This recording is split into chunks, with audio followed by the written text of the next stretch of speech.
За тэгэхээр санал хураалтанд 82 гишүүн оролцож 44 гишүүн итгэл хүлээлтийг дэмжсэн, 38 гишүүн дэмжээгүй дүн гарсан байна. За тэгэхээр дэгийн тухай хуулиараа нийт гишүүдийн олон буюу 64 гишүүн дэмжсэн тохиолдолд ерөнхий сайдад итгэл хүлээлгэх асуудал тогтоол дэмжигдэхэр байсан.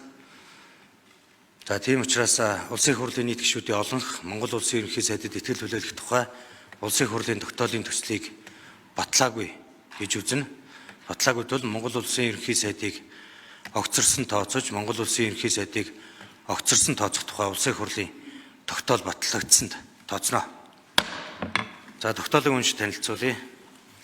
Монгол улсын их хурлын тогтоол Монгол улсын ерөнхий сайдыг огцорсон тооцох тухай Монгол улсын үндсэн хуулийн 44-р зүйлийн 2 дахь хэсэг, Монгол улсын их хурлын чуулганы хуралдааны дэгийн тухай хуулийн 102-р зүйлийн 102-ын 3 дахь заалтыг үндэслэн Монгол улсын их хурлаас тогтоох нь. 1. Монгол улсын ерөнхий сайд Лувсан намсрын оюун эрднийг огцорсонд тооцох бай. 2. Шинэ ерөнхий сайдыг томилогдох хүртэл хугацаанд үүрэгт ажиллаа гүйцэтгэж байхыг Лувсан намсрын оюун эрдэнд даалгасав.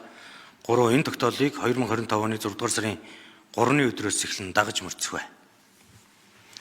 За тогтоолын эцсийн найруулга дээр саналтай гишүүн байна уу? Алга байна. Эцсийн найруулгыг сонсон тооцлоо.